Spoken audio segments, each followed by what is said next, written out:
ನಮಸ್ಕಾರ. ಶ್ರೀ ಕರ್ನಾಟಕ ವಾರ್ತೆಗಳಿಗೆ ಸ್ವಾಗತ. ನಾನು ತಸ್ಲಿಂ ಕೇಸಿ. ದಾವಣಗೆರೆಯಲ್ಲಿ ನಡೆಯುತ್ತಿರುವ ಉಪಚುನಾವಣೆಯಲ್ಲಿ ಶಾಮನೂರು ಶಿವಶಂಕರಪ್ಪನವರ ಮೊಮ್ಮಗ ಸಮರ್ಥ ಶಾಮನೂರು ಕಾಂಗ್ರೆಸ್ ಪಕ್ಷದಿಂದ ಟಿಕೆಟ್ ಪಡೆದು ಸ್ಪರ್ಧಿಸಿದ್ದಾರೆ. ಇವರ ಸ್ಪರ್ಧೆಯಿಂದ ಟಿಕೆಟ್ ವಿಚಾರವಾಗಿ ಸಾಕಷ್ಟು ಚರ್ಚೆಗಳು ನಡೆದಿವೆ. ಇದೀಗ ಸಮರ್ಥ್ಗೆ ಶ್ರೀಶೈಲ ಪೀಠದ ಜಗದ್ಗುರು ಚನ್ನಸಿದ್ದರಾಮ ಪಂಡಿತಾರಾಧ್ಯ ಶಿವಾಚಾರ್ಯ ಸ್ವಾಮೀಜಿಯವರು ಈಗ ಚುನಾವಣೆಗೆ ಸ್ಪರ್ಧಿಸಿರುವ ಶಿವಶಂಕರಪ್ಪನವರ ಮೊಮ್ಮಗ ಸಮರ್ಥರನ್ನು ಸಮಾಜದಲ್ಲಿ ಬೆಂಬಲಿಸಬೇಕು ಎಂದು ಹೇಳಿಕೆ ನೀಡಿದ್ದಾರೆ. ಈ ಕುರಿತು ರಿಪೋರ್ಟ್ ಇಲ್ಲಿದೆ ನೋಡಿ. ದಾವಣಗೆರೆಯ ಉಪಚುನಾವಣೆ ಕಾವು ದಿನದಿಂದ ದಿನಕ್ಕೆ ಹೆಚ್ಚುತ್ತಿದೆ.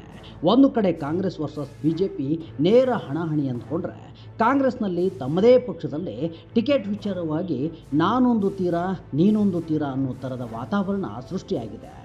ಅಲ್ಪಸಂಖ್ಯಾತರಿಗೆ ಈ ಬಾರಿ ಟಿಕೆಟ್ ಕೊಡಬೇಕು ಎನ್ನೋ ಹಠ, ಮತ್ತೊಂದು ಕಡೆ ತನ್ನ ಮಗನಿಗೆ ಟಿಕೆಟ್ ಕೊಡಬೇಕು ಎಂದು ಪಟ್ಟು ಹಿಡಿದಿದ್ದ ಎಸ್ ಮಲ್ಲಿಕಾರ್ಜುನ್ ಕೊನೆಗೂ ಟಿಕೆಟ್ ತಂದೇ ಬಿಟ್ಟಿದ್ದಾರೆ.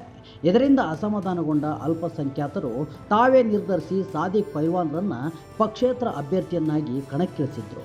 ಇದೀಗ ಸಾದಿಕ್ ಪೈಲ್ವಾನ್ ಜೊತೆಗೆ ಮುಖ್ಯಮಂತ್ರಿ ಸಿದ್ದರಾಮಯ್ಯ ಮಾತುಕತೆಯನ್ನು ನಡೆಸಿದ್ದಾರೆ. ಇದರ ಮಧ್ಯೆ ಇದೀಗ ಉಪಚುನಾವಣೆಯಲ್ಲಿ ಸಮರ್ಥ ಶಾಮನೂರು ಅವರನ್ನು ಸಮಾಜದವರು ಬೆಂಬಲಿಸಬೇಕು ಎಂದು ಶ್ರೀಶೈಲ ಶ್ರೀಗಳು ಕರೆ ಕೊಟ್ಟಿದ್ದಾರೆ. ನಿನ್ನೆ ರಾಣೆಬೆನ್ನೂರು ತಾಲೂಕು ಲಿಂಗದಹಳ್ಳಿ ಗ್ರಾಮದಲ್ಲಿ ಮಾತನಾಡಿದ ಅವರು, ಸಮಾಜದ ಯಾವುದೇ ವ್ಯಕ್ತಿ ಯಾವುದೇ ಪಕ್ಷದಿಂದ ಸ್ಪರ್ಧಿಸಲಿ, ಸಮಾಜದವರೆಲ್ಲ ಬೆಂಬಲಿಸುವುದು ಆದ್ಯ ಕರ್ತವ್ಯ. ಶಾಮನೂರು ಶಿವಶಂಕರಪ್ಪನವರು ಸಮಾಜದ ಒಗ್ಗಟ್ಟಿಗೆ ಶ್ರಮಿಸಿದ್ದಾರೆ. ಅಖಿಲ ಭಾರತ ವೀರಶೈವ ಸಂಘವನ್ನು ಸುದೀರ್ಘವಾಗಿ ಮುನ್ನಡೆಸಿದ್ದಾರೆ. ಈಗ ಅವರ ಮೊಮ್ಮಗ ಚುನಾವಣೆಯನ್ನು ಎದುರಿಸಿದ್ದಾರೆ. ಅವರನ್ನು ಬೆಂಬಲಿಸಬೇಕು ಎಂದು ಸಮಾಜದವರಿಗೆ ಹೇಳ ಬಯಸುತ್ತೇನೆ ಎಂದರು.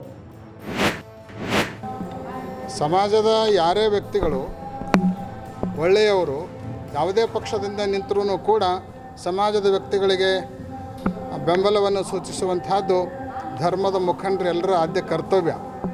ಅಷ್ಟಕ್ಕೂ ಶಾಮನೂರು ಶಿವಶಂಕರಪ್ಪನವರು ಈ ಸಮಾಜವನ್ನು ಒಗ್ಗಟ್ಟಾಗಿ ಮುನ್ನಡೆಸಿಕೊಂಡು ಹೋಗಲಿಕ್ಕೆ ಬಹುವಾಗಿ ಪ್ರಯತ್ನ ಮಾಡಿರುವಂಥ ಒಬ್ಬ ಅಪರೂಪದ ವ್ಯಕ್ತಿಗಳು.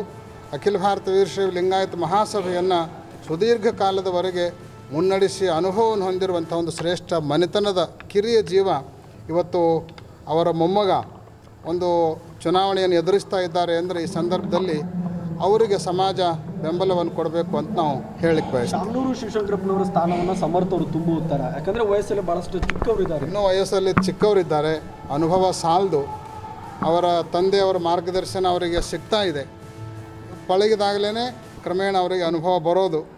ಆ ಅನುಭವ ಬರಬೇಕಾದ್ರೂ ಅದರೊಳಗೆ ಪ್ರವೇಶ ಮಾಡಿದಾಗಲೇ ಅನುಭವ ಬರೋದು.